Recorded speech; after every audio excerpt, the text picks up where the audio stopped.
Hello guys, welcome to my YouTube channel and sa aking Facebook channel or page. I will show you the simple Iventoy NetBoot solution, simple topology. Magagamit ito dun sa mga company or schools na hindi na kailangan ng flash drive. Kumbaga, dadaan na lang siya sa network natin. So, isi-set up na lang natin yon dun sa network natin. So, itong simple topology sana makatulong sa inyo sa setup nyo dun sa company or kung saan man project na meron kayo. So, ito makakatulong to dun sa mga network guys na katulad ko. So, ngayon, nag-setup ako ngayon dito sa bahay, dito sa home lab ko. So, meron ako ditong VMware Workstation. So, wala pa kasi akong physical server. Yung physical server na to, mag-install ako dun ng hypervisor or hypervisor na operating system katulad ng Proxmox or XCPNG kung alam nyo yon. So, tatalakayin natin din yon sa susunod na ah, videos. So, ngayon, pakita ko sa inyo yung simple topology. Ang nakasetup ngayon dito sa aking PC is VMware Workstation. And then, nang-install ako doon ng pfSense Firewall kung saan dadaan yung network boot natin na si Iventoy. And then, nag-setup din ako ng isa pang VMware na Ubuntu server na latest version or depende ko kung lower version man yan. ah I think basahin nyo na lang din dun sa documentation. But ipapakita ko sa inyo yung kung paano yung guide ng installation ni Iventoy. So, kung nakikita nyo sa diagram ngayon, yung pfSense firewall natin, meron yan dalawang VM network. Kumbaga yung VMnet 0 and then VMnet 8. So, wala namang problema yung VMnet 0, yung bridge network para lang sa internet. Ang mahalaga lang dyan yung VMnet 8 and then VMnet 11. Yung 8, yan yung for simulation test natin dun sa test VM. So, nag-setup din ako ng test VM. And then, yung VMnet 11, yan naman yung network natin para sa physical test. So, dalawa yung LAN card ko o yung LAN card na meron ako dun sa physical na PC ko. So, bumili ako ng isa pang LAN card na isasalpak mo yan dun sa PC. So, syempre, 'di ba, dun sa mga motherboards natin sa PC natin, meron na siyang automatic na 1 GB or 1 gig na network LAN port. So, tara, dun tayo sa Ubuntu server. So, dun natin i-install yung iVentoy natin. Sa susunod na vlog or sa susunod na video ko, papakita ko sa inyo kung paano naman mag-install ng pfSense firewall. So, ngayon guys, nandito na tayo sa VMware Workstation. So, open ko lang yung settings nitong iVentoy. So, ito yung setup ko kay Ubuntu server. So, naglagay lang naman dahil maliit lang naman to for testing. So, memory, ginawa ko lang siyang 2 gig. So, simple configuration lang. And then, processor, depende naman, hindi ko lang na-check kung ano yung specification for iVentoy. Pero ito kasi yung requirements or mga minimum requirements ni Ubuntu server. So, nilagay ko lang din 64 GB. So, para lang na pwede tayong mag-upload. Kasi kailangan mo dito mag-upload ng ISO file kay iVentoy. So, through network doon na siya dadaan. So, ngayon, yung network adapter niya, naka-custom siya kay VMnet 8. So, kay pfSense yun. So, pakita ko sa inyo yung kay pfSense. Yung settings ko kay pfSense kasi ay, yan lang. Ito, ano lang naman to. Ah, depende yan kung gusto yung processor is one processor lang. So, memory niya is 1 gig kasi ano lang naman to for testing purposes lang naman siya. And then, hindi naman ganun kalaki yung resources na kailangan para dun sa firewall natin dahil home setup lang naman to, hindi siya katulad ng corporate. So, hardware disk niya naman is 8 GB or 8 gig. So, minimum lang naman yung ginawa kong setup. So, ang network adapter niya, meron siyang bridge. Ito yung para sa internet. And then itong custom naman yung VM Network 8 o VMnet 8, siya naman yung dun sa simulation testing natin dito sa VMware or dito sa natin, topology setup natin for simulation testing. Pero i-change natin yan kay VMnet 10. So yung VMnet 10, mamaya explain ko sa inyo pag natapos natin tong testing natin kay dito sa simulation testing. So ngayon, yung 1 natin, makikita nyo yung 1, LE0. So ito yung interface port niya para sa internet. So 0.74. Pero ang pinakamahalaga dyan is yung LAN. So kung saan yung subnet ni pfSense. So ginawa ko siyang 100.1/24. So yan. So ngayon, punta tayo kay iVentoy. Dito yung configuration natin kay iVentoy. So kapag makikita nyo ngayon dyan, so nakalagin, kung marunong kayo mag-install ng Ubuntu server, mas better.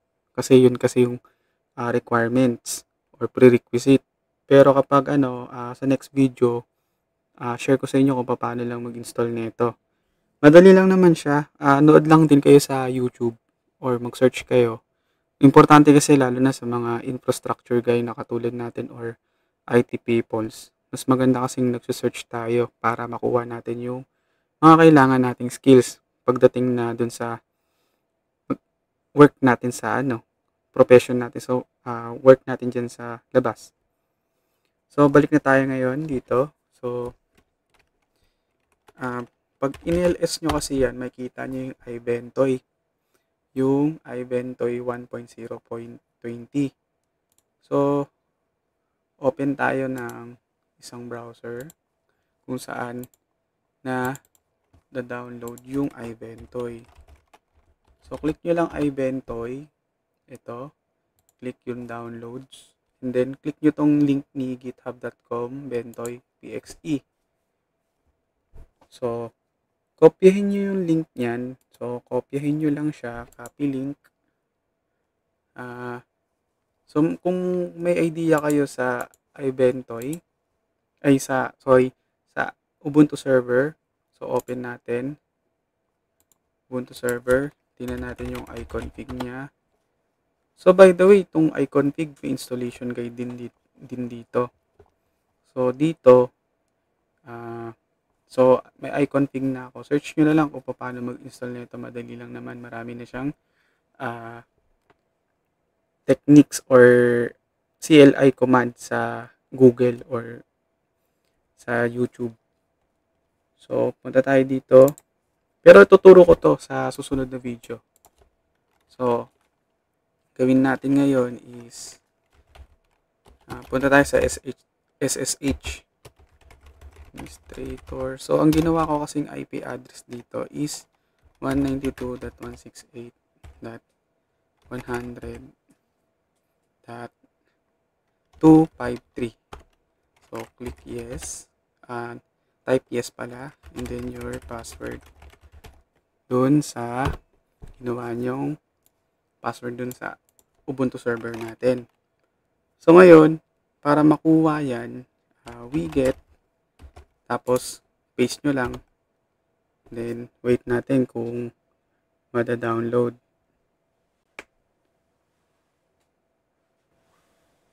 So, tingnan natin kung may internet. Mukhang walang internet eh. Kaya nga. So, yun nga guys. May nakalimutan pala akong configuration kanina. So, naka-static IP nga pala tong setup ko dun sa iVentoy, dun sa Ubuntu server. So, ang nakaset kasi kanina yung gateway, kahit napalitan ko yung DNS natin, DNS server niya sa baba, yung 100.254 and then 100.1. Makikita nyo dun yung gateway 4, wala yung 100.1. Naka 1.1 lang kasi siya. So, ngayon, okay na siya. Then, test natin kung mapiping na yung si google.com. Ayan. So, working na siya. Ang gawin natin ngayon is try natin ngayon i-download.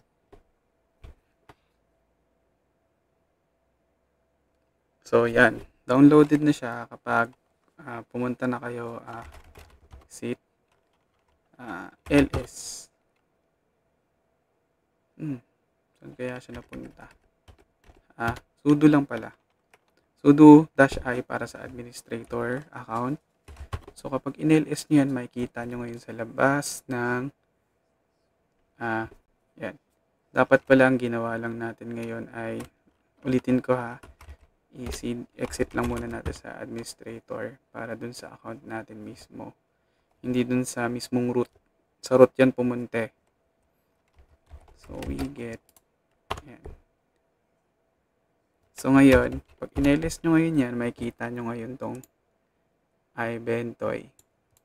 So, ang gagawin nyo dyan para ma-release yan ay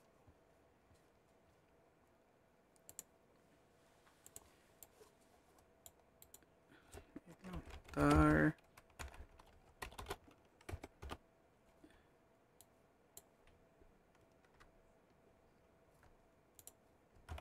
So, ang gagawin lang natin dyan,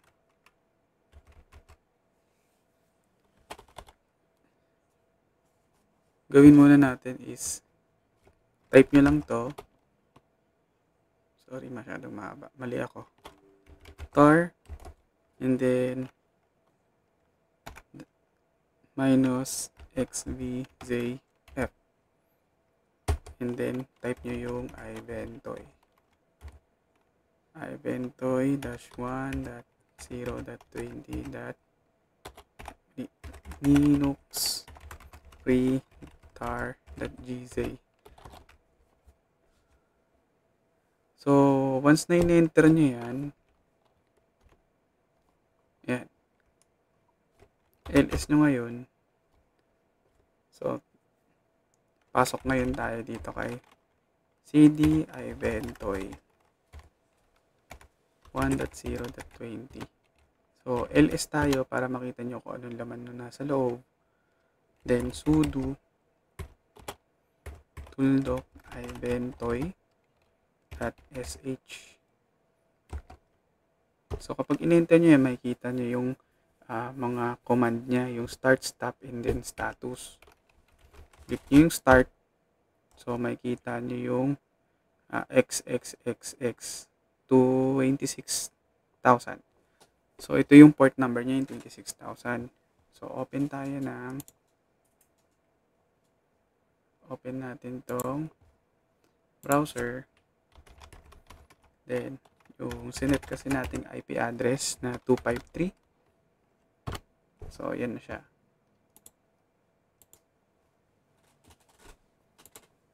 So, ngayon dito, makikita nyo sa configuration, select nyo yung configuration, and then, click yung dito sa boot configuration, DHCP server.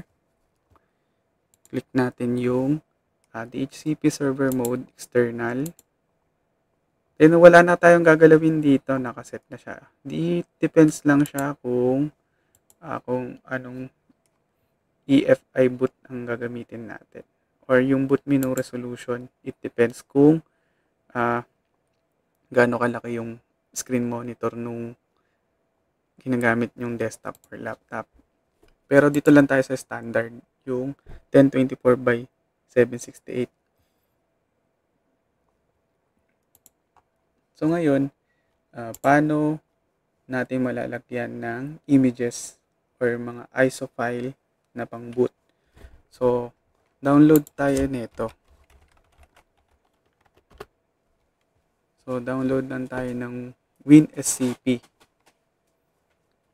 So, open lang natin. Medyo matagal ang load. Pero, pakita ko na sa inyo yung WinSCP. So, ito na siya. So, close natin to. New tab lang tayo. And then, new site. Yung file protocol ay SCP.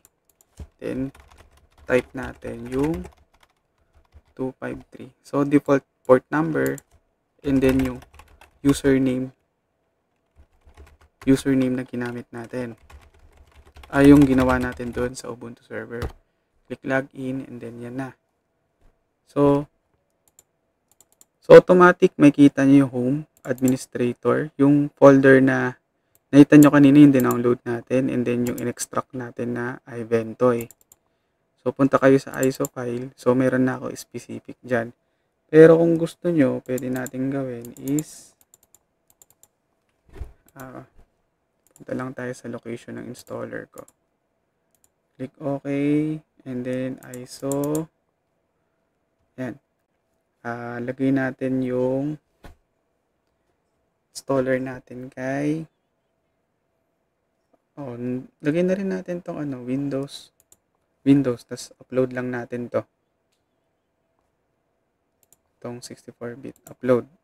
Click OK, then tayin lang natin siya mag-upload.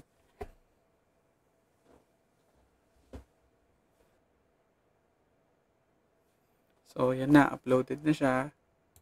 And then punta tayo ulit sa iVentoy and then refresh natin. So ayan, nakita nyo na yung Win10.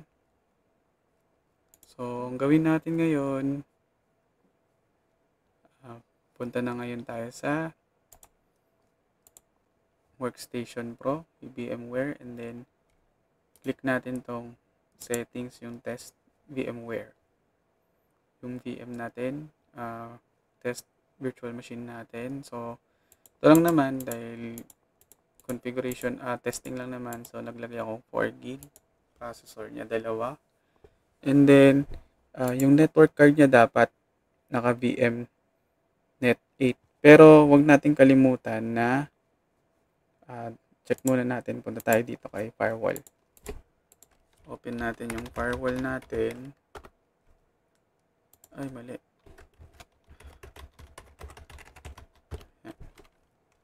So, punta tayo sa DHCP server. And then, check natin tong network booting. Enable nyo. And then, lagay yung IP address nung iVentoy sa Ubuntu server. And then, ito, makikita tong iVentoy loader natin. Punta lang kayo sa documentation ni iVentoy. Click yung documentation. Then, third party, DHCP server. Then, makikita nyo dito yung external net mode. And then, ito, basahin nyo lang yan. And then, copy nyo tong iVentoy loader 16,000. So, after nyo dyan, copy-paste nyo dito. And then, click save.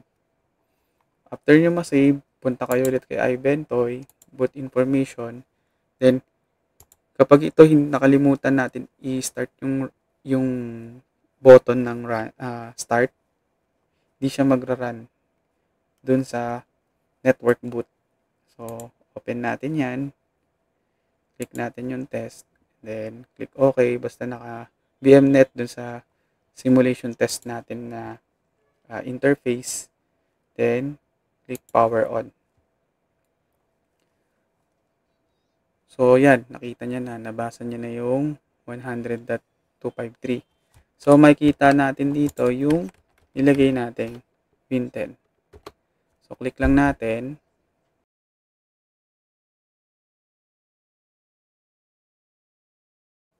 So, yun nga guys, na dahil nakita ko yung configuration or yung limitations ng VMware workstation kapag magsiset ka ng VM net na naka-type na. So, kapag naka-nat siya, automatically as per checking dun sa documentation and then sa mga forums na ang binibigay ni NAT, nitong NAT na to, na speed ay 100 Mbps lang.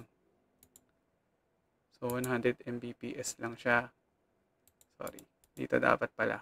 Sa status, so 100 Mbps lang. So, para maging ma-obtain yung 1 gig, kailangan iset mo siya as dun sa network interface na meron tayo or dun sa motherboard or dun sa LAN card na ikakabit natin sa PC or dun sa server. Pero ngayon kasi, dahil magko-configure tayo ng simulation test, dito muna tayo sa VMnet 8 na naka-NAT. So, 100 Mbps. So, test natin sa ibang ISO. So, para matest lang natin, open tayo ng Linux. Medyo mabigat kasi si Windows dahil mataas ang kanyang capacity ng ISO. So, open natin tong Linux Mint. Yan. So, working siya. At ang next naman natin ay ipapakita ko sa inyo yung physical setup naman dahil nag-configure ako ng server namin dito sa bahay. So, yun nga guys, no, bumili nga pala ako ng SSD. Yan yung papalitan ko rin dito sa file server namin. So, dito kumukonek yung father-in-law ko, pati yung sister-in-law ko. So, file server kasi to. So, ngayon, iba-iba kasi ang configuration ng motherboard para ma-enable yung netboot neto. So, in-enable ko yung netboot. Kinabit ko na pala dun sa VMnet 8 yung, VMnet 11 pala, para dun ma-test natin yung physical server. So, yan yung iVentoy. So, gumamit nga pala ako dito ng open source na pang-cloning, Clonezilla. So, yan. Tinest ko na. So, i-clone ko lang yung old na SSD papunta dun sa binili kong SSD dahil malapit nang hindi na gumana yung SSD, yung read and write nung SSD na naka-install na luma dun sa aming server dito sa bahay. Kaya na, nagko-clone na. So, ibig sabihin, working yung ginawa yung ginawa kong setup. Ginawang setup ko doon sa aking project na iVentoy. So, si iVentoy is limited lang siya ng 20 units or 20 na magbo-boot. So, 20 units, mag-setup ka ng 20 units. Basta, naka-gigabit LAN card ka. So, hindi siya pwedeng gamitin sa commercial or yung parang ibebenta nyo sa labas. Bawal yon. So, pwede nyo gamitin siya sa mga projects nyo lang sa bahay, sa mga schools, or company, yon. So, hindi siya pwedeng ibenta. So, kailangan lang siyang i-set up na lang. So, yan. Nilipat ko na yung bagong SSD. So, niremove ko na yung lumang SSD. So, after nito mga kaibigan, pagkasalpak ko niyan ng bagong SSD, syempre itetest ko. So, nung unang setup kasi nagkamali talaga ako. Di naman siya totaling mali. Kailangan mo lang siyang i-reset or i-restart para mag-scan siya. Para ma-fix yung, dyan kasi nag blue screen yan. So, binalikan ko, ni-restart ko. So, nag-appear yung scan niya, yung scanning ng storage. So, after na scan yung storage, nag-work na siya. So, yan yung pinalitan na SSD dahil as per checking dyan, 39% or 36% na lang yung read and write nung ating SSD. So, hopefully, sana mga kaibigan is may natutunan kayo sa aking simple iVentoy topology. Hindi na kayo gagamit ng flash drive. Depende na lang kung gagamit kayo sa labas. So, maraming salamat sa inyong panonood and see you on my next vlog.